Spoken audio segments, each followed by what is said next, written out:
The broadcast is now starting. All attendees are in listen-only mode. Hi, everyone. Thanks for joining us for the September edition of the High Availability and Disaster Recovery User Group. We'll briefly be turning over the presentation to Anthony and Andrew. A little bit of housekeeping before we do that.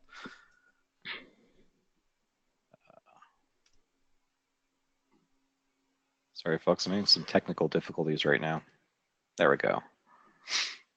First of all, hopefully everyone who is listening has signed up for Pass Summit already. If you have not, then shame on you. But there's still time. So the price is going the price for Summit goes up periodically. The next price increase is in just a couple days on September 13th. So if you have not signed up yet and sign up today, you can save a couple $100. But it gets better. We have a discount code.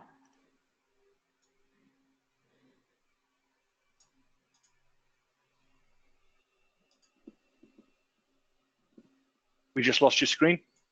I think we just lost him too. Oh, we might have, haven't we? Yeah. Okay. Well, I guess we'll pick it up from here. Well, I think the rub for that message is sign up for Pass Summit and hit us up for the discount code. If not, if you can't find it, hit up Andrew or I. We'll put our email addresses up here in a minute when we get started. And so, well, let's get cracking. We will research that issue when we get Rick back. So I will become the presenter. Let's go ahead and do that. Main screen. All right. So you guys see the deck looking good? All good, Anthony. Cool. Well, hopefully Rick will come back and we'll get cracking. But let's get started on the session. So this is deploying SQL Server in Kubernetes. It's going to be very specific to how we run SQL Server in Kubernetes clusters. And so let's get cracking. You can see why I asked Andrew to come along to be a co-presenter with me, and we'll kind of go through how the session format's going to be in a second. So this is me. I'm Anthony Nocentino. I'm a consultant and trainer and founder of Centino Systems, where I specialize in system architecture and performance.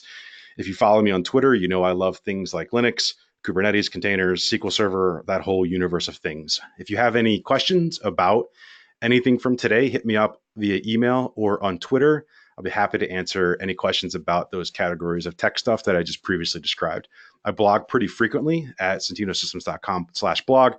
I just finished a series of courses on persistent storage in containers, specifically towards Docker. And today we're going to talk a lot about persistent storage in Kubernetes and how that all pieces together. I'm also a Pluralsight author. I might reference a couple of those courses throughout today's session. If you want access to those courses for free, hit me up via email and I will send you a 30-day access code to get into that content for free. And let's kick it over to Andrew, a good friend and Kubernetes expert. Go ahead, sir. Hi, everyone. My name is Andrew Prosky. I'm a SQL Server DBA and a Microsoft Data Platform MVP. Originally from Swansea, Wales, but been living in Dublin, Ireland for about 6 years now. I, same as Anthony, spend a lot of time diving into SQL Server running in containers and obviously more recently Kubernetes. I've posted a load of blog posts about it. There's my blog there and obviously my contact details as well at dbafromthecold on Twitter and dbafromthecold@gmail.com. So again, any questions after today, ping either me or Anthony up on Twitter. Happy to answer them. We're always willing to talk about this stuff. And the final down there, there's absolutely, we talk about it quite frequently on Twitter. And then we've got my GitHub down the bottom there. Got a whole bunch of code there as well. And Anthony will post a link for all the code that he's running as well for all the demos at the end of the session. Back over to you, Anthony. Cool. Thank you. So yeah, I recently learned how to use GitHub myself. So the decks will land in GitHub in a little bit. So I do need to update my presentation intro to include my GitHub link, but that's where they'll end up. And I'll tweet that out when we're done. I will say this, if you Google SQL Server in containers, you're going to hit Andrew's blog. And so that's kind of a very valuable piece of information or wealth of information around this space. So do bookmark that and make sure you hit that up. So for today's session, the way that's going to work, I'm kind of going to be the primary presenter, kind of drag you through the deck and the demos and the tutorials and things like that. And Andrew's going to add his experiences in depth in certain categories along the way. So I'll kind of be the primary. Andrew will dive into some topics as he sees fit when he wants to.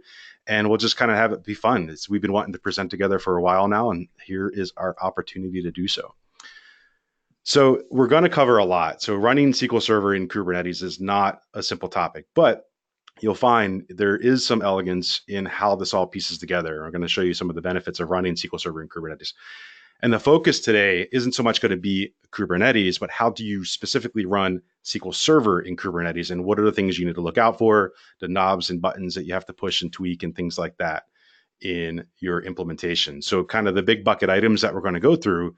Number one, that's near and dear to a DBA's heart, is data persistency, right? Like our number one job as data professionals to keep data around for as long as possible. And we're going to talk about how to do that specifically in Kubernetes. Then we'll talk about running SQL Server in a pod. Like, why is it unique to run SQL Server in a pod inside of as a container or a container-based application? We'll look at some advanced disk topologies and the scenarios where you might need to break up your workload and have several disks supporting your pod-based deployment. And we'll also look at some resource configurations, how you need to configure your pod such that it can be scheduled and execute appropriately or run appropriately in your Kubernetes cluster. And simple enough, we'll talk about backups because, again, much like point number one, our job as DBAs is to keep data around as long as possible. And we can't have a discussion about running SQL Server in Kubernetes for the HADR virtual chapter without talking about backups. And of course, near and dear to every DBA's heart, again, also is availability groups. We're going to talk about AGs in Kubernetes, where that is today and where that's going to be, or what the current state of affairs is with that specific technology stack. So we have one slide today to talk about what Kubernetes is. So if you don't know what Kubernetes is, lots and lots of content out there. I did a session on that, or on Kubernetes introductions in February for the HADR VC. Go ahead and check out that link there. But we're going to go through a real quick 101 if you've never seen Kubernetes before, and we'll talk about what Kubernetes is and what the benefits are that it provides. So Kubernetes is a container orchestrator. And I like to say Kubernetes has one job: starting containers on nodes. That's all it does, right? All it does is it figures out where to start a container in your data center, in your Kubernetes cluster. Now, the decisions that go into how it does that are where the complexity is. Where does the storage live? Where does the networking components that I need to live? What resources are available for me to execute this workload in the collection of nodes that are supporting the workloads in my data center? That's where the complexity comes in. But in the end, Kubernetes has one job: starts up containers. More specifically, Kubernetes has the job of starting up these things called pods. And pods is an abstraction around your container-based application. So you might have worked with SQL Server and Docker. Well, we're going to run that same exact SQL Server Docker image or container image inside of what's called a pod. And we'll see that abstraction a little bit later. A pod essentially is going to give you an execution environment and the infrastructure around that particular container-based application that needs to run. So networking, storage, and things like that. Another big element of Kubernetes is infrastructure abstraction. We're going to learn that we're going to write code that will deploy SQL Server in Kubernetes, and we're going to get away from being so concerned about the infrastructure that supports the application. Do I really care about where that storage lives? Well, yeah, actually we do as DBAs, but we could write code that's a little more infrastructure independent, and we'll see some of those techniques today. A big one is desired state. When I say, hey, Kubernetes, do this, it's going to do that for me. If I say, hey, Kubernetes, run this one SQL server all the time, it's going to make sure that that one SQL server is running all the time. If it crashes and goes away, what's Kubernetes going to do? It's going to bring it back and make sure that container is up and running again. And then finally, we have this concept of declarative configuration in code. We're going to get out of the business of configuring our systems with imperative commands, right? Executing tasks at the command line. And we're going to write code that describes what we want Kubernetes to do, and Kubernetes is going to go do that for us. And so as we go through our examples today, I'm going to show you the code that how we build these constructs to deploy SQL Server and its accompanying storage and configuration in YAML for Kubernetes to go make that magic happen for us. So what's so special about running SQL Server in Kubernetes? The exact opposite of what I talked about a second ago with our number one job as DBAs is to keep things around, is a pod goes back to its initial state each time it's deployed. So if I tell Kubernetes, hey, I want you to run this SQL Server container inside of a pod, and it crashes and goes away and comes back, well, SQL Server, that container is going to go back to the container image, to the actual one that I pulled from the Docker Hub or from Microsoft and started up my application. So we literally go back to the initial state at each and every deployment. And that's not just for SQL Server, that's any pod-based deployment inside of Kubernetes, because originally Kubernetes was built to deal with stateless applications. Again, we're the complete opposite of that focusing on a very, very, very stateful application. So what do we have to do? We have to worry about two big elements: state, where do we store our data, and configuration. How do we configure SQL Server? And those are the two big elements that we're going to focus on throughout today's session. How do I store stuff? How do I configure SQL Server? And Anthony makes a really good point there about the pod going back to the initial state each time it's deployed. I got asked a question recently: if the pod restarts and I've made changes to my SQL instance running in that pod, it restarts, resets itself back to the image that it was built from, can I get that data back? And if you haven't configured, I will talk about later, like persistent storage, the answer is no. There is no way to get that data back. And for me as a DBA, that is terrifying. There is absolutely no way. So you have to consider these things that Anthony just mentioned, like state and configuration. Yeah, so if you've worked with Docker containers, you're familiar with the concept. Like if I instantiate a Docker container and I don't delete the container, then that data is still in the writable layer of a container. That's not the case in Kubernetes, because that container will be deleted from the running node at some point in time in the future. So if it was written into the writable layer, it's gone. And so we'll talk about how to persist data next. So this is kind of a big thing that I want to kind of beat home to everyone that works with Kubernetes, especially specifically stateful applications in Kubernetes, is this concept of decoupling data and computation, right? In the end, nobody really cares about servers. They don't care if PRD SQL 001 is online. What they care about is that can they get to their data? And the way that we're going to wind up deploying SQL Server in the future, I think this is going to be the way, is it doesn't matter where SQL Server is a SQL Server service online, and can I get access to the data? And so when we're looking at how we deploy SQL Server in Kubernetes, we're going to wrap it up in this Kubernetes API object that's called a deployment. And a deployment has the responsibility of instantiating a replica set. Now, a replica set has the responsibility of instantiating pods, like running SQL Server in containers and making sure that they stay up at all times. So if I say, hey, SQL Server, or excuse me, if I say, hey, Kubernetes, run SQL Server, run one SQL Server all the time, if that thing goes away, it's the job of Kubernetes to put a container back. And we'll explore that concept a little bit later. Now, in addition to that, I can say, Kubernetes, I want you to attach storage to this container. And now that's how we get around that persistent state issue that we just described.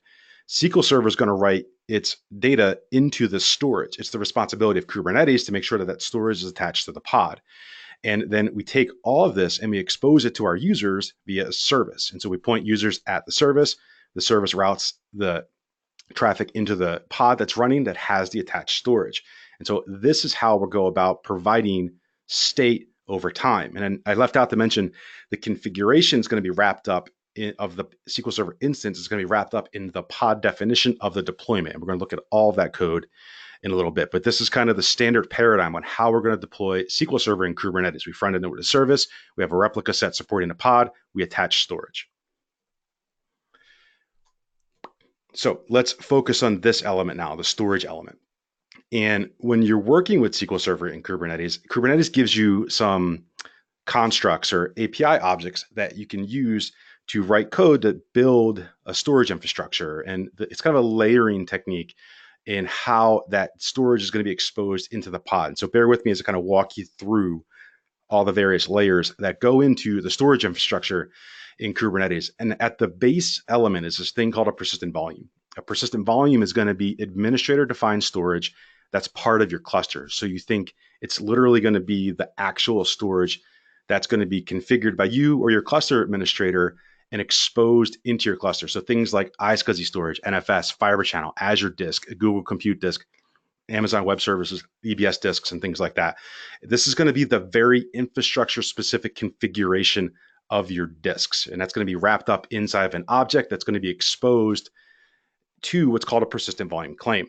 Now, our pods come along and they claim their persistent volumes, right? And it's the responsibility of the Kubernetes cluster when the pod says, hey, I want to make a claim on a disk, that claim's going to go, and Kubernetes is going to map that back to the persistent volume. And that's kind of the hierarchy. The pod asks for the claim asks for the actual physical persistent volume disk.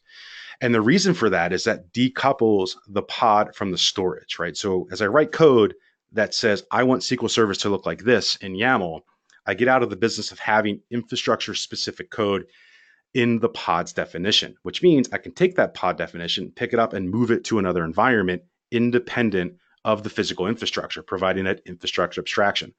At some point, we do have to write code that is infrastructure specific, and that's going to be encapsulated within the persistent volume. So we'll see things like iSCSI targets, NFS exports, fiber channel LUNs, Azure disk types, and things like that, all kind of buried into the persistent volume.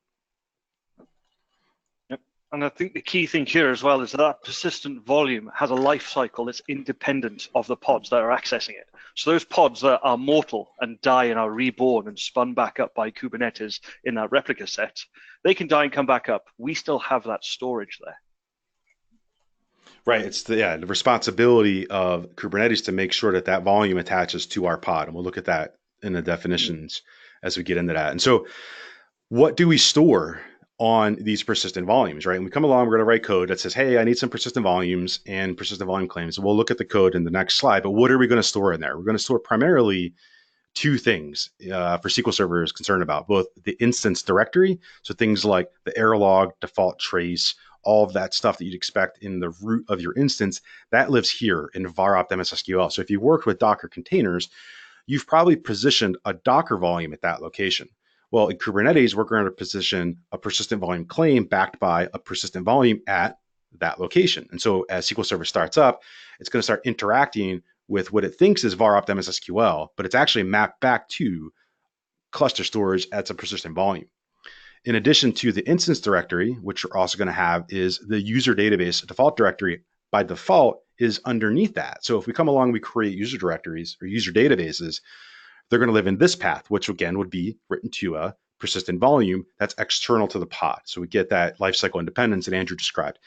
And so this is how we're going to be able to decouple state from the lifecycle of the pod as it gets redeployed. And we're going to watch as I change configurations in the demos that we're actually going to redeploy SQL Server several times and always attach back to the persistent volumes. In a second, or a couple slides from now, we're going to look at how to do a more advanced configuration to put user databases and logs and backups on dedicated disks. But for now, this configuration would write to a single disk. So this can be a little scary. I was kind of torn between like walking through each line of code and building it in or just showing it to you all at once. So here we go, bang, here's some YAML. But this is how we define a persistent volume in Kubernetes. It's YAML, right? It's going to be code that tells Kubernetes what we want it to do. Since this is a persistent volume, this is going to be that very infrastructure specific configuration. So we see things like the kind, which is persistent volume, which is the thing that we want to create, and we give it a name. In this case, it's going to be PV NFS data. If we jump down to the spec, which I like to describe as the technical specification of what we want to build. So here we'll see the very gory details of the object that we're trying to create. So we define a capacity, we define an access mode, which is read write once, which kind of makes sense for a database application is we only want one pod to be able to have read-write access to this resource. We'll define, there's other access modes like read-only and read-write many. We'll define a persistent volume reclaim policy. So later on, if I come along and I delete the persistent volume claim that's holding on to this actual volume, if I delete that claim, I have to come along administratively to delete the actual persistent volume, which makes sense from a data standpoint. Let me have that extra step to delete the actual resource. Maybe in Azure, if you're doing things more dynamically, you'd leave this with the default, which would reclaim, which would then take that storage back. If that was how you want to manage your storage infrastructure, probably not a good way to deal with it for SQL Server, but other applications that might be the case. And then we see the infrastructure specific implementation, kind of nail that home. The persistent volume is going to be kind of the details about your infrastructure. So here we're going to use an NFS server. That's going to be in my lab that I'm going to show you demos from today. It's going to be at that location. And I'm going to mount that path. So that's where my data is going to physically live when SQL Server starts writing into that directory. We expose that volume with a claim. So here we see persistent volume claim. So this is another resource that we would create kind of in that hierarchy of persistent volume claim. At the bottom here, we see access modes and resources where we're going to request 10 gigs of storage from the cluster. And so it's the responsibility of Kubernetes to say, hey, here's a claim, map it back to this persistent volume. One thing I found with those YAML files there, Anthony, when I first started working with Kubernetes, YAML was pretty new to me. I'd highly recommend anyone who starts working with this stuff is to check out the Kubernetes plugin extension, for VS Code.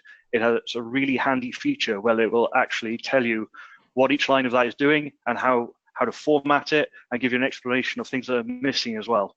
Right. Yeah, operationally, that's obviously, that's definitely preferred.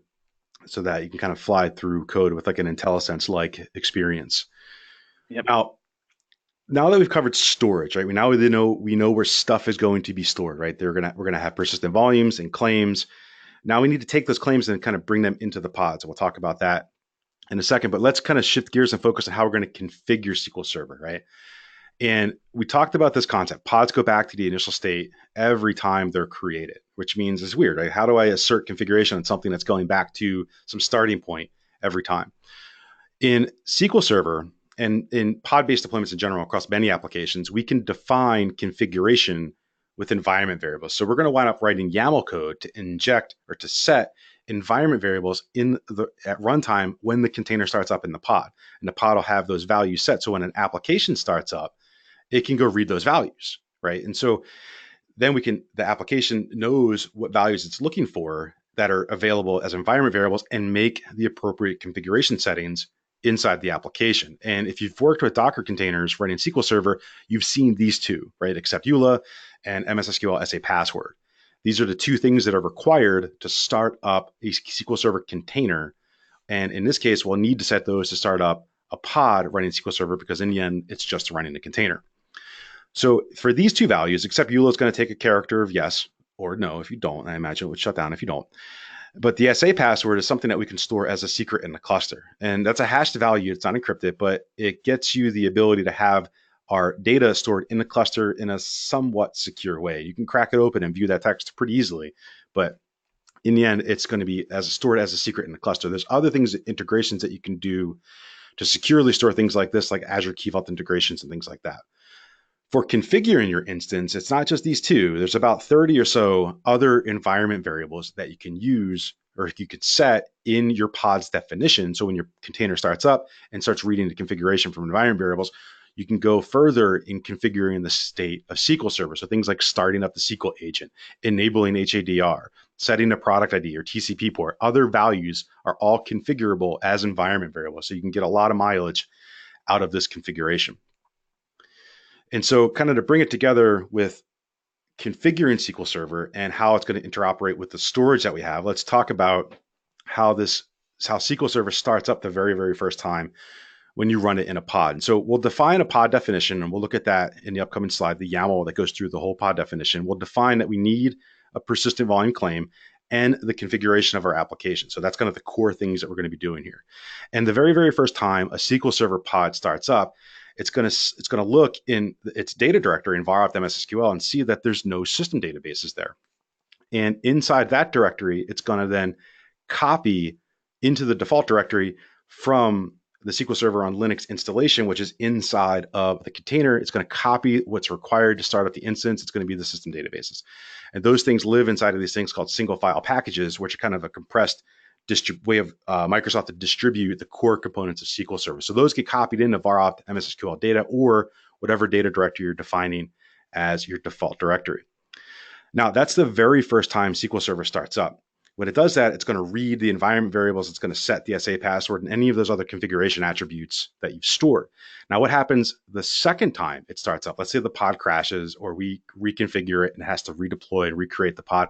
How's SQL Server going to do this? How's it going to get back that state? Well, on subsequent pod startups, it's the job of Kubernetes to put that storage back.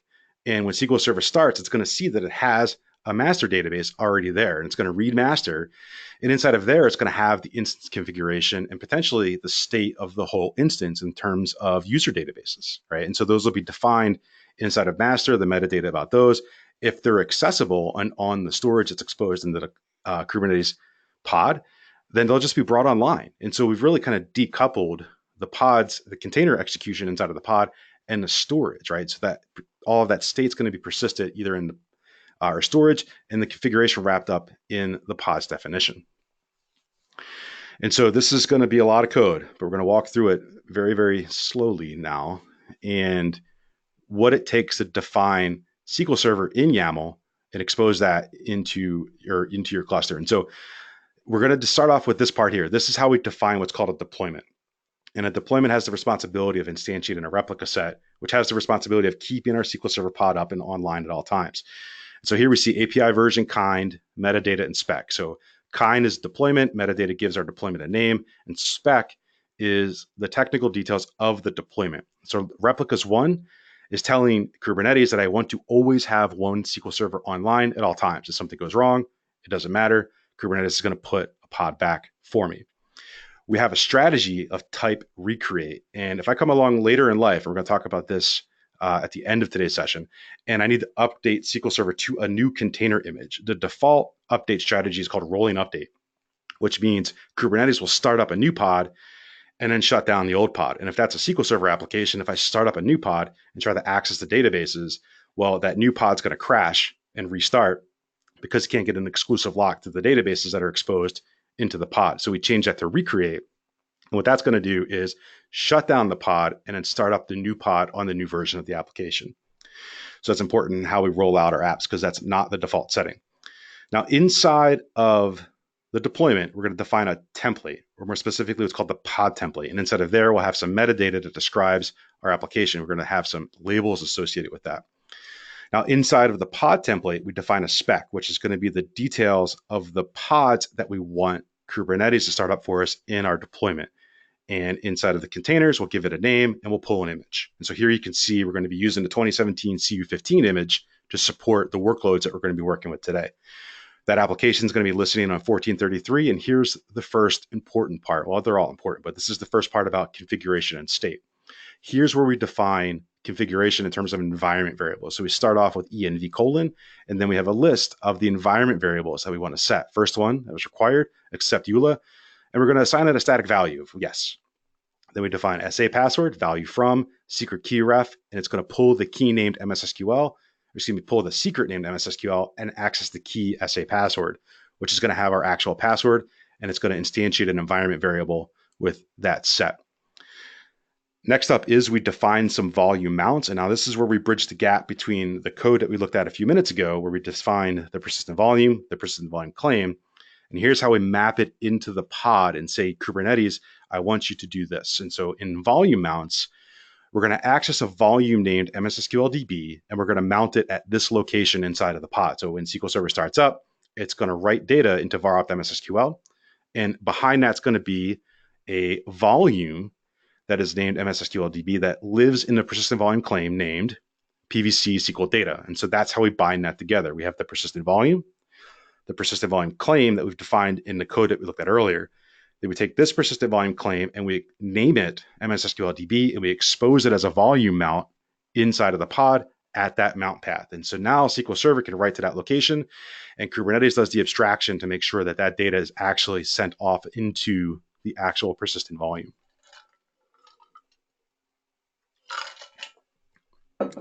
A good point that Anthony made earlier about those secrets as well, as they are not encrypted, they are encoded. If you use the, again, talking about the Kubernetes extension in VS Code, you can actually click on them and it will decode that value for you.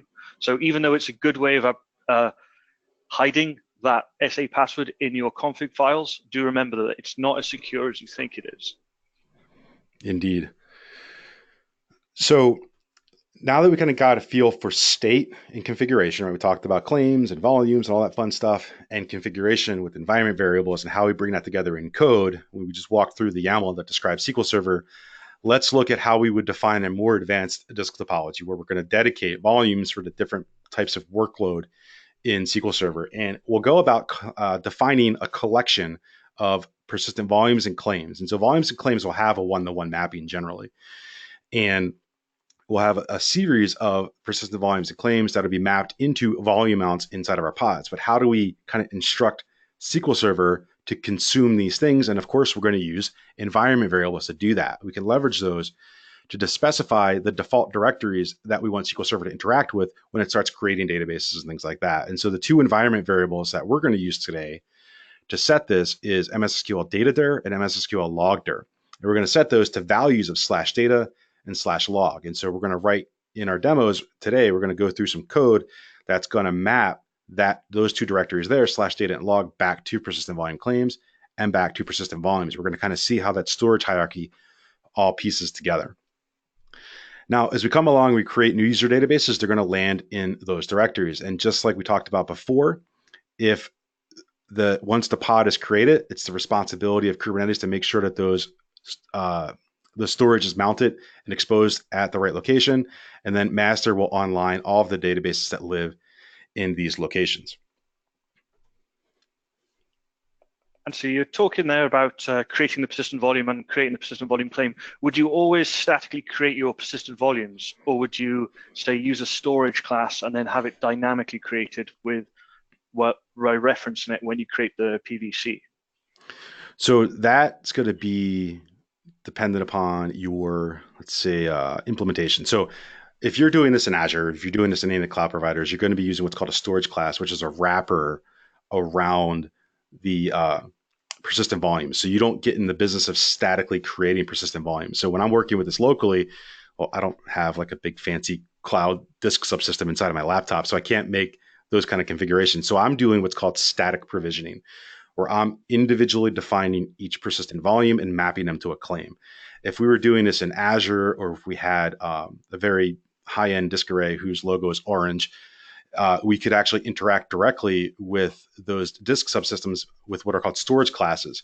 And we don't actually have to get in the business of creating those persistent volumes statically. It's the job of the storage provisioner, as Andrew alluded to go ahead and create those volumes for us. So I can actually write code that just says, hey, Kubernetes, give me 100 gigs of SSD, or give me 100 gigs of managed storage from Azure.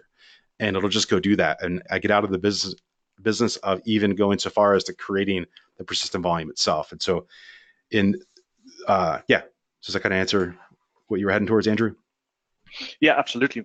I was just getting to basically how it's dependent on the environment where you are and what's available to you. So you have the options of creating those volumes statically, but if you're in a cloud provider, you have the option of creating them dynamically. So thank you. And that kind of leverages or kind of dovetails back into the reclaim policy where we talked about earlier, where having it be retain or delete or reclaim. And in Azure, by default, it's reclaim. And when you delete the claim, you administratively don't even have the ability to delete the persistent volume, and that'll get cleaned up for you behind the scenes. So let's look at resource management. So as we kind of march through how we're going to deploy SQL Server, we talked about configuration state, looked at some disk subsystem stuff. How are we actually going to allocate and consume resources inside of Kubernetes? When you're doing this in virtual machines, you're very familiar with the concept of like, hey, I want this virtual machine to have 4 gigs of RAM or 4 vCPUs and 60 gigs of RAM, or whatever that machine configuration is. Well, in Kubernetes, it's a little bit different, and we're going to talk about that now. We assert control over the resources or resource management at both the pod or the namespace level in Kubernetes. So when we instantiate a pod, I can give it some definitions on the resources I want it to consume in terms of CPU and memory. Now, just to be technically accurate, I'm introducing namespaces here because those are the two layers at which you can assert resource management, both at the pod and the namespace level. We're not going to dig into what a namespace is today, but know that it's a boundary around a collection of resources deployed in your cluster, and you can assert resource control and security boundaries on top of that. But we're working with our pods, and we want to work with the resources associated with that pod. We can set requests and limits on those resources, and requests are guaranteed, and limits are kind of an upper boundary to which a pod can consume. And so let's look at requests first. So requests, if I say, hey, I want 4 gigs of RAM and 4 CPUs attached to this pod, it's the job of Kubernetes to deploy that pod on a node in the cluster such that that node has those resources. It's a guarantee that they are there. And so that's how Kubernetes can ensure that our workload has the room that it needs to execute. Now, limits, on the other hand, are upper boundaries on the resources that a pod can consume. So if I come along and say, hey, SQL Server pod, you can only have 4 gigs of RAM, and SQL Server doesn't have a max server memory set, and it exceeds that 4 gigs of RAM, well, Kubernetes can come along and kill your pod, which is bad news. If there's memory constraints inside of the cluster, your pod will be marked for termination, and the Kubernetes will come along and shut that pod down for you. And if you're running something like SQL Server, that's going to make you sad. And by default, there are no resource limits set in your pod configuration. So it's up to us to go ahead and define those when we're working with our applications. And generally, we're going to configure requests. And so inside of the pod spec, when we define our containers, inside of the individual container that we're working with, we'll go about building the deployment inside of the pod template spec and define the resource requests here. So we'll go along and do something like this. In this case, I'm going to ask Kubernetes to make sure that this pod always has access to 1 CPU and 4 gigs of RAM. And one thing I do want to drill home here is that instance settings still apply, right? So if I come along and set things like max server memory, max stop, all of that universe of settings still applies. When you're starting up SQL Server in a container, all you're really doing is starting a process that's running inside of a container on a node. And so you don't have a lot of the overhead that goes into supporting the underlying OS, because that's going to be managed outside of your container namespace. And so when you say, I want 4 gigs of RAM, you're going to get 4 gigs of RAM inside of the process run space, as long as you keep SQL Server inside of the container running in an isolated way. We've just had a question about that, Anthony. With SQL Server, we can, from David, with SQL Server, we can deal with resource management for 2 ways, from K8's capabilities with the requests and limits there, and then directly in SQL Server. Is there a recommendation you would give in terms of management and visibility?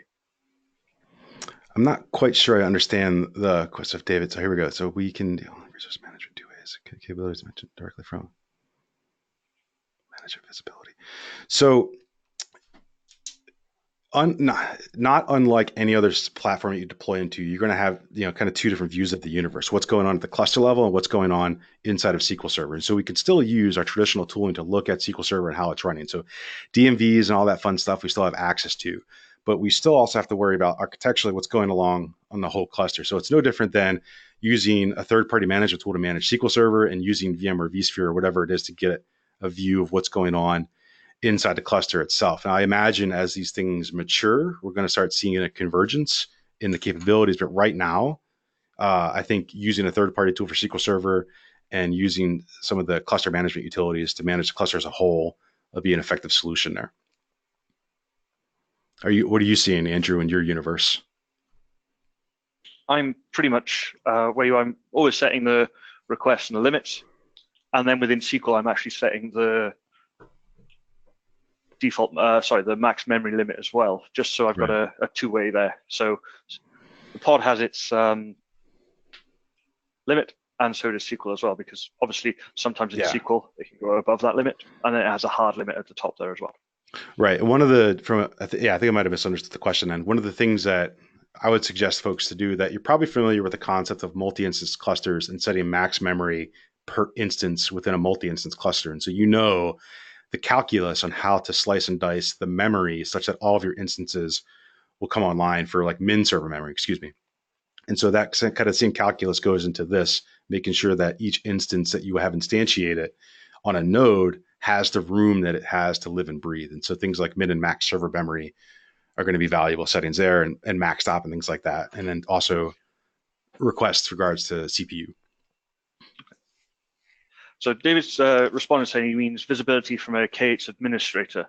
Now, off the top of my head, if you do kube control get pods output wide, does that show you limits that are there? Or if you do a describe pods, it'll tell you the limits. Yeah, if you do a describe pods, gives you a get. I'm going to do that later. Describe. Okay. Let's loop back when I get into the demos, and we'll go through that. Yep. Yeah, we'll go through that. We got another question about resources as well.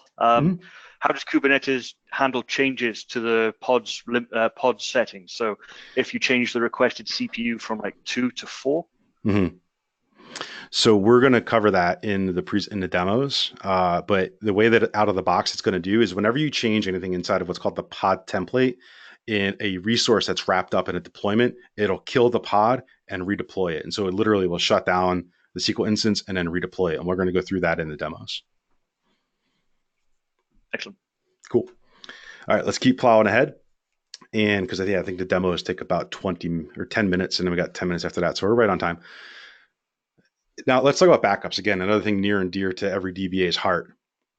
When we're working with backups, we kind of have a lot of tools in our tool belt to actually get backups done. But the number one thing about backups is to get your backups on a storage subsystem that's independent of where the primary data lives, right? I don't want to store data or backups anywhere on a storage subsystem that's shared with where the primary data lives. And we can do this in a couple of ways.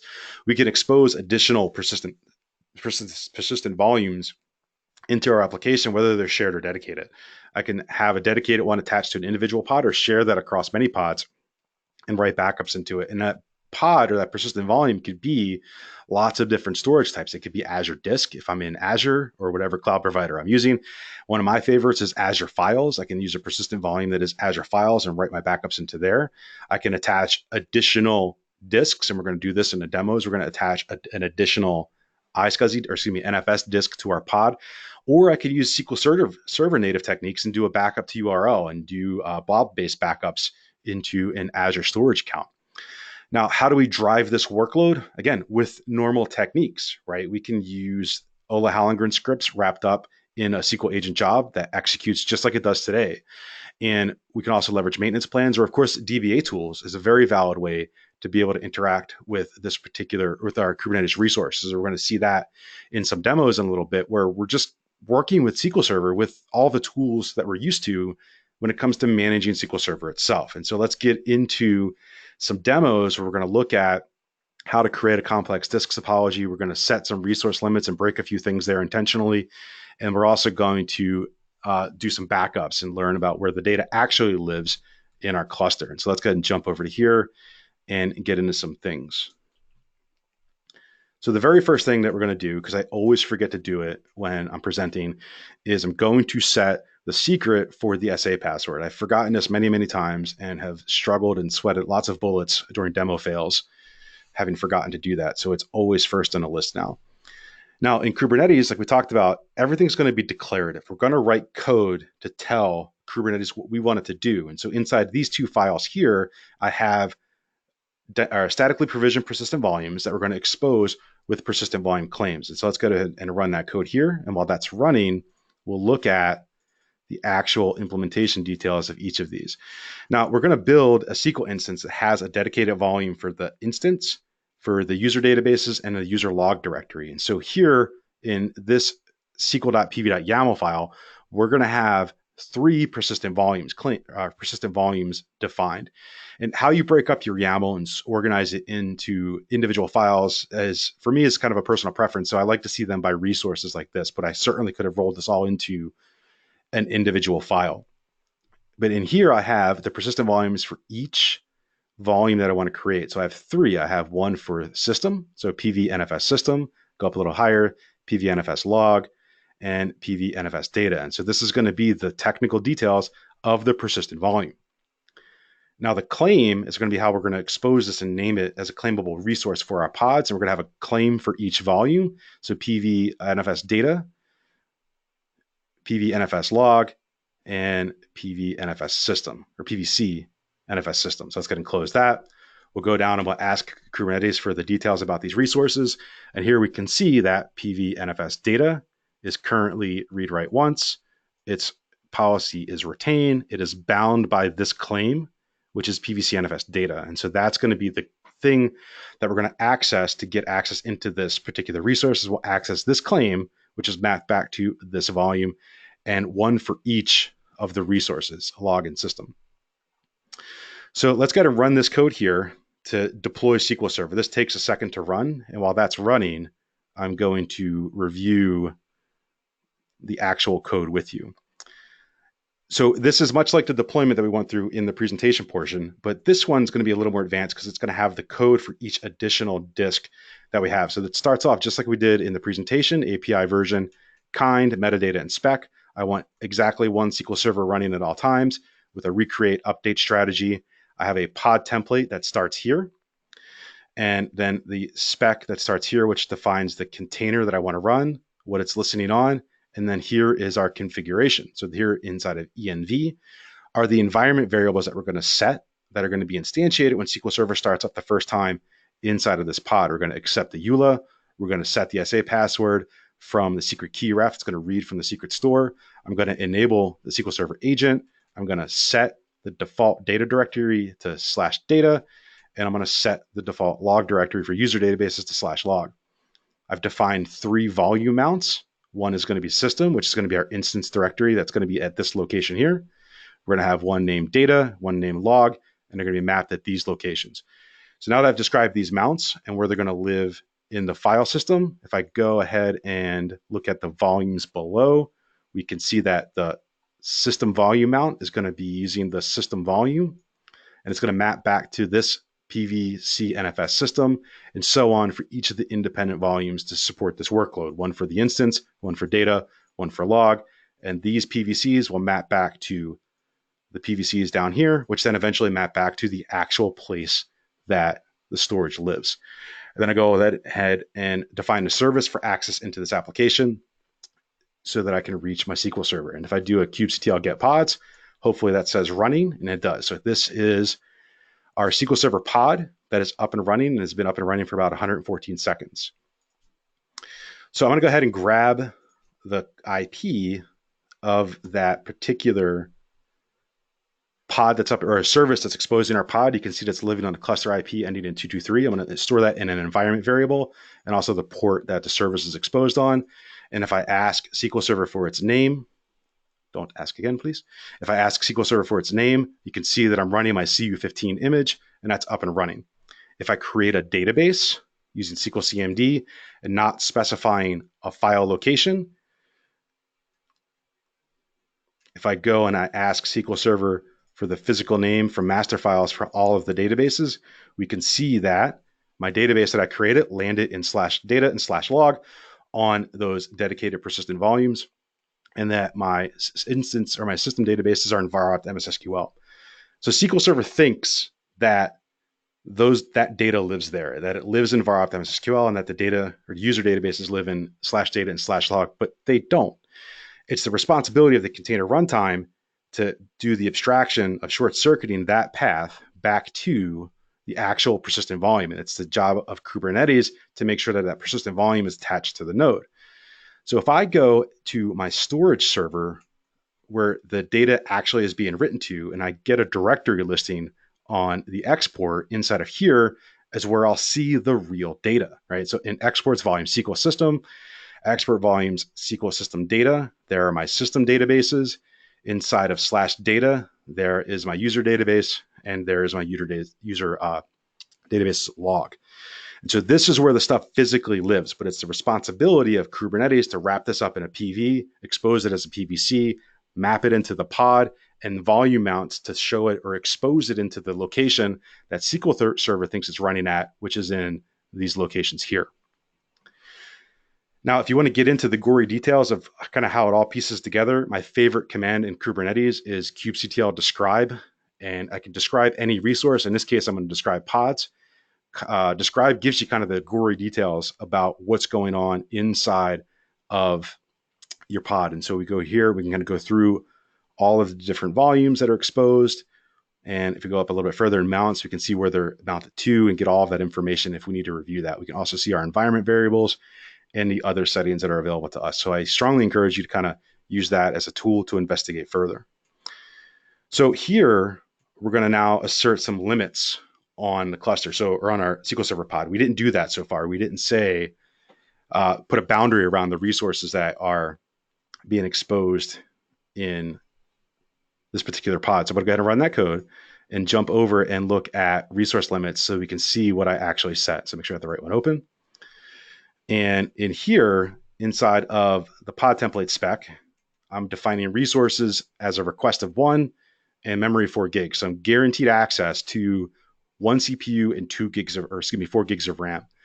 And when I change anything inside of the pod template, so from here, and this is a lot to scroll down, if I change any value in this part of a deployment, that's going to initiate a rollout of the application. So Kubernetes is going to shut down the previous version of the application and start up a new pod with the new version of the application. So if we looked, the previous pod ended in RCV6L. If I do a kubectl get pods right now, my new pod ends in RK4WK. So it's a completely new pod. We talked about no pod is ever redeployed. They're just created, and we're going to assert the configuration externally, right? Whether it's going to be in config or in where our data lives. But what's interesting here is you can see my status isn't running, which is bad news. Why isn't it running? Well, let's ask Kubernetes. We'll go down. We already did the get pods. We'll do a kubectl get pod or describe pods. And again, my favorite command in Kubernetes because it gives you all the information that you need to know about a resource. And right at the bottom in the events, kind of my number one place to go when something goes wrong, we could see warning, failed scheduling from the default scheduler. no nodes had 4 gigs of memory. All of the nodes in my cluster had 2 gigs of memory. So I intentionally deployed a pod with a broken configuration so you can see if we mess this up, it's not that your workload's going to run in a degraded state. It's just not going to run. So we have to take care in how we run that. And so let's go ahead and deploy a corrected workload where I'm going to limit SQL Server to 1 gig of RAM. So let's go ahead and close that, run this code here. It's on line 74. And if we do a kubectl get pods now, we'll see that I'm up and running and I get a new pod and in RPHZT, right? And so it's a completely new pod, but configuration and state are external. So my user database is going to be there and all that fun stuff is going to be available to me. Sometimes it takes a second for this pod to come back. And so I put a checkpoint here in the code to make sure that it's up and running. This is where the presenter gets really nervous because this takes like 10 seconds and you never know how it's going to turn out. There we go. So here we can see I get the add server name information for my resource. So now I'm going to go ahead and define, or we're going to go move into the backups now, move outside of using resources. And so inside here, I have the code that we're working with the same objects over and over again, and I'm adding additional code now. This time I'm going to add a backup volume. So I'm going to add a persistent volume. It's going to live in this location. Very good question. Sorry, a very good question just come in about the deploying there with the incorrect resource limits. Is there a dry run option that we can use to check that? There is a dry run option. I don't use it very often, but I'll experiment with that offline and feedback the results and see how those two interact. Cool. Thank you. Thank you. That is a good question. All right. I actually wrote that down. So we're going to deploy a new persistent volume and a new persistent volume claim for backup. And it doesn't require any additional SQL Server configuration. So we don't have to touch the pod template up here, but at the bottom, we'll add an additional volume mount, which is a new template configuration, but we're not setting any environment variables or things like that. So we're going to expose that new volume that we just added into our system at /backup. And once that disk is attached, do kubectl get pods again. That's going to shut down, start a new pod. This time it ends in HSGRQ. Give it a few seconds to kind of stabilize, and we're going to run just a standard backup database command to that /backup location. And same as before, it kind of takes a second for this pod to come back to give me access into the database.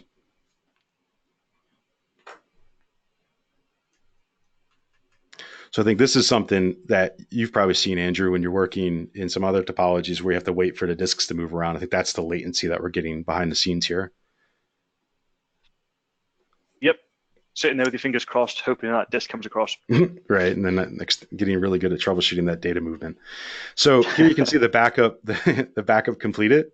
And if I go and I look and see where it actually stores. So all I did in that last bunch of code that I kind of flew through pretty quick is I exposed a new persistent volume claim, mapped it into SQL Server. And if I go and I look at the directory listing on my storage server, that's where that data actually lives. And that's being able to do that with standard SQL Server commands. So let's look at how we can do that with DBA tools. So let's hop into PowerShell Core. I'm going to quickly create a credential to access the database. And then I'm going to do some command line foo to get access to the environment variables for my services, or my service IP and port.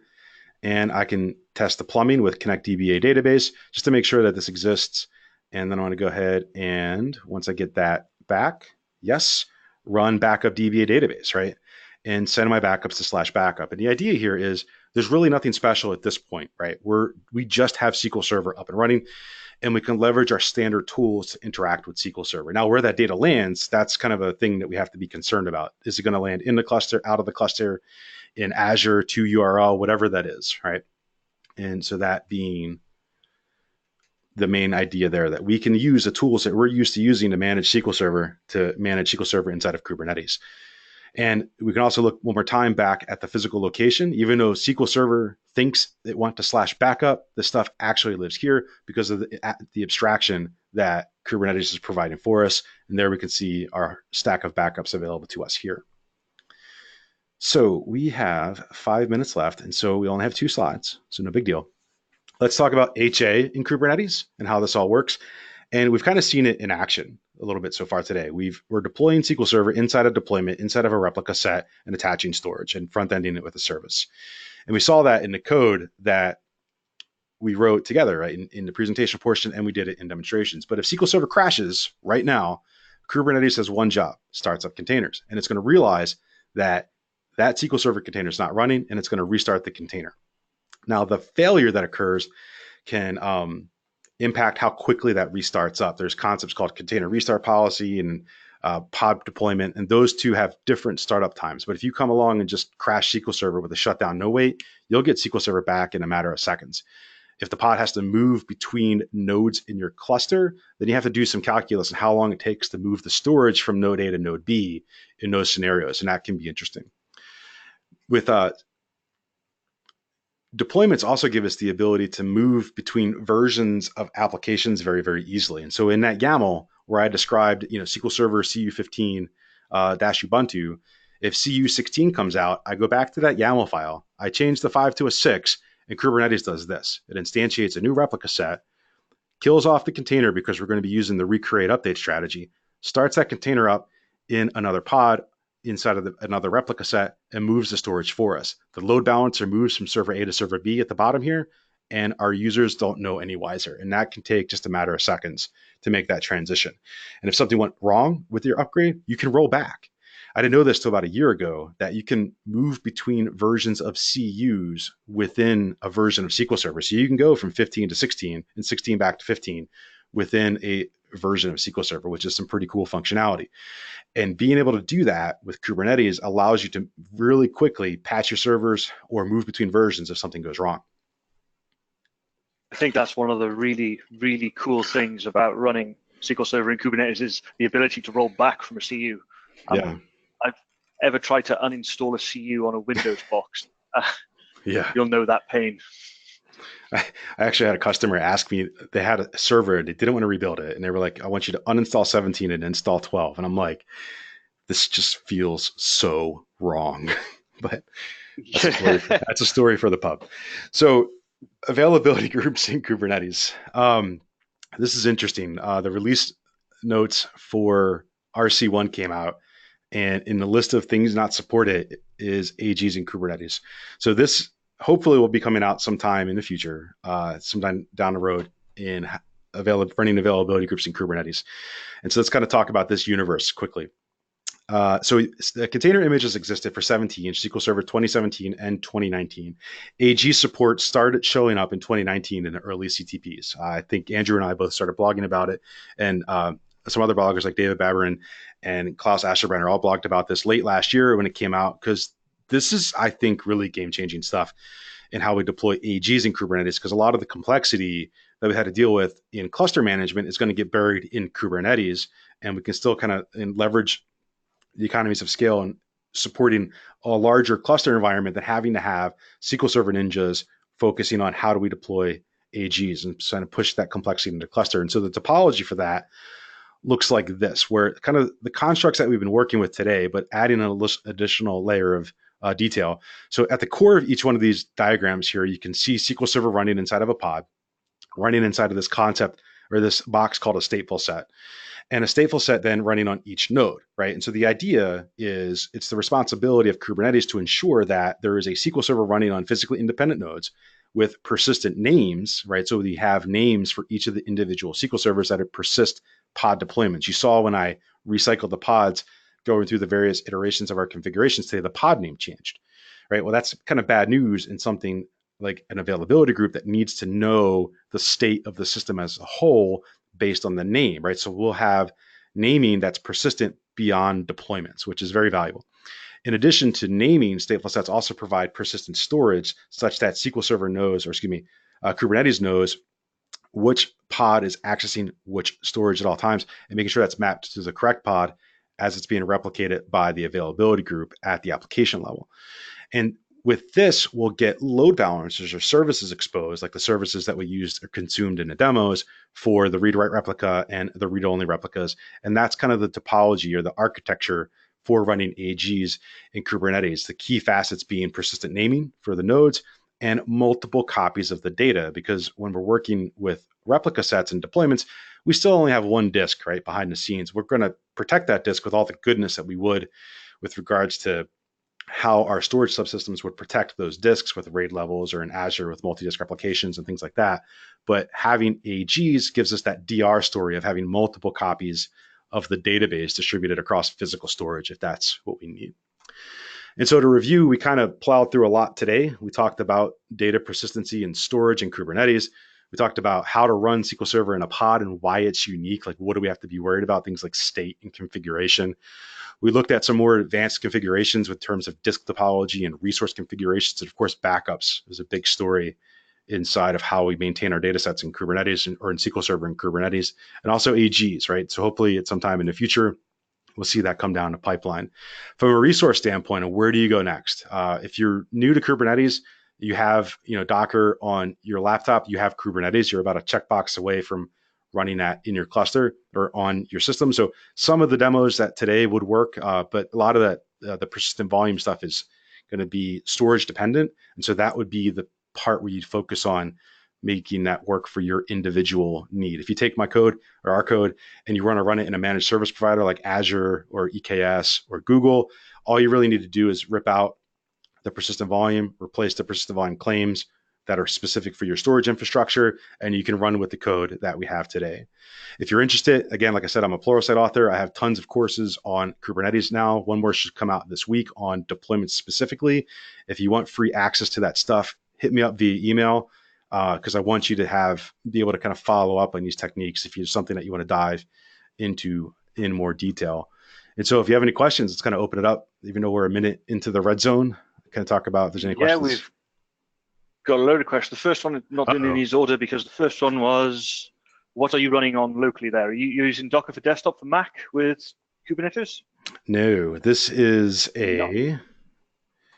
this is a collection of Ubuntu VMs that I have on my laptop that I run in VMware Fusion. So at the bottom here, so you built your own.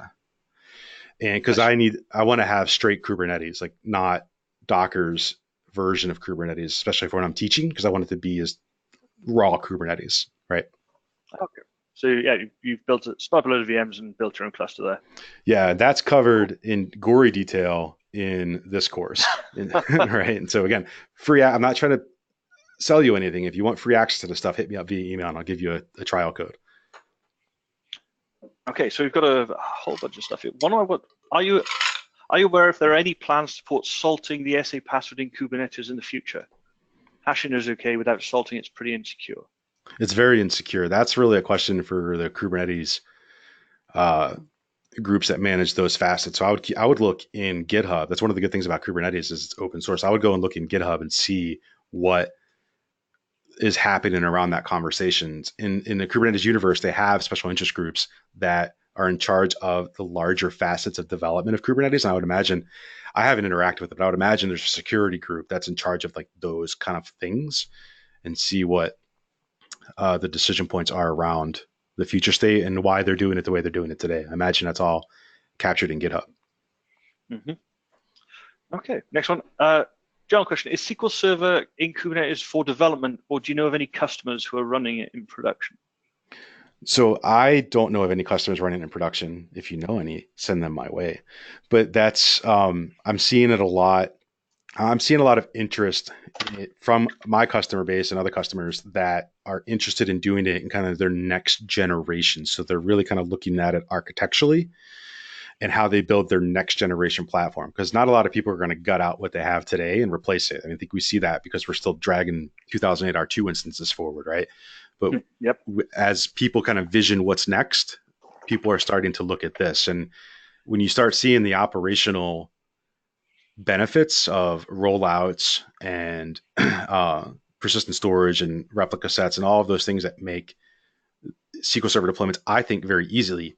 And also the economies of having your whole platform be able to utilize those services, because it's not just SQL Server that's going to benefit from things like replica sets, deployments, but your whole application stack, which means you have a team of engineers that support the whole thing versus having the SQL Server Ninja in the corner that supports failover clusters.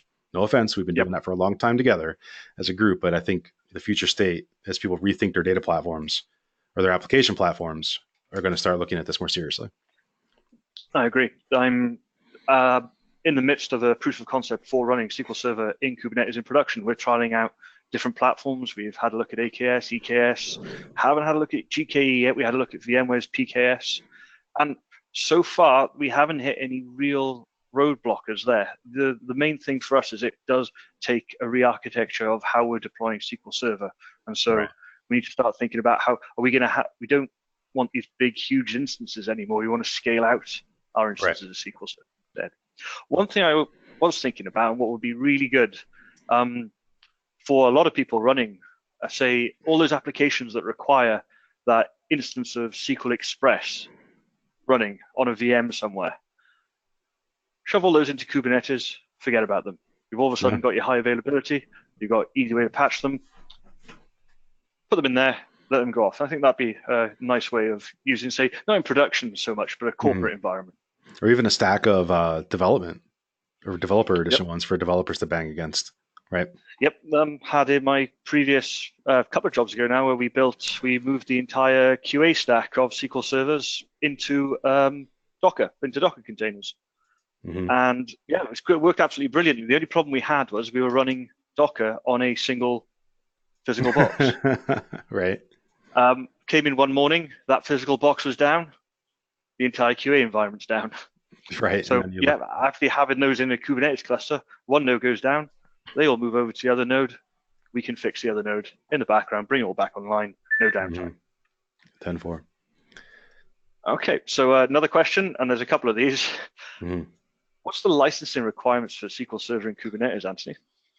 So I think that story still needs to be written, but if you look at the container-based licensing in the current model, you'll find that you have both, it's the same as VM. So you have both per host licensing or per instance license or per server licensing, I guess you could say, to consume SQL Server. Have you talked with any of the database monitoring software vendors about how they're addressing monitoring SQL Server within Kubernetes? I had some conversations last year, but not anything recently. And so I think I'm how can I say this? I know a lot of the folks in the industry, so maybe we can have that conversation to see about what their plans are. So I'll definitely follow up on that and see. One thing I was thinking of, is it Prometheus that hooks into Grafana, or is it they're competing or they're similar, but deploying those as I've forgotten the name of them now. It's a deployment where it puts a pod on each one of the nodes. Oh, a daemon set. Daemon set, that's the one. Yeah, deploy that out there, because that has plugins for SQL Server that you could deploy. Oh, does it? Grafana does. Prometheus, I'm getting a bit hazy on the two, but yeah. Cool. So there are things, and then there's one more, which is, did you find VirtualBox didn't cut it? Instead, VMware Fusion was required to fix something VirtualBox couldn't handle? I made that decision many moons ago on my Mac with regards to Fusion and VirtualBox. So that's just a me thing, not necessarily a technical thing. So there are other options out there as well. I use on my Linux box Micro K8s. And that works really well with persistent. It has a plugin for persistent volumes where it'll create its own default storage class that you can call. That works really nicely, because I wasn't the biggest fan. Docker for the Kubernetes thing does work really well in Docker desktop, but yeah, when it comes to doing things like persistent volumes, there are limitations there. There's also there's another one, runs in a VMware box. Oh, my memory's not working today. If you check out the Database Avenger, he wrote a whole great post about running SQL Server in Kubernetes on Windows.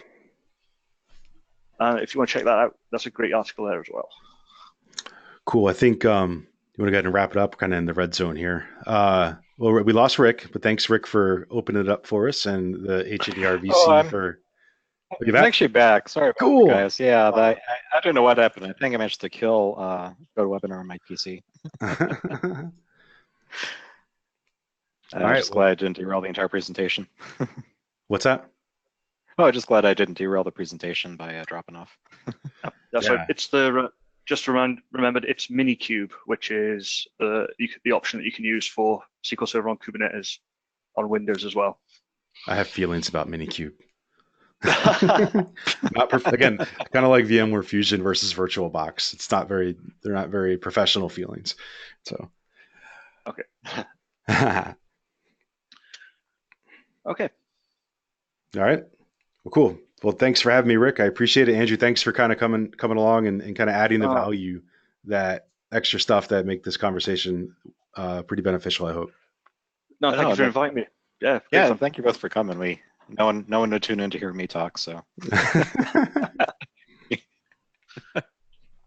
Cool. All right. Well, have a great day. Appreciate it. Thanks. Bye now.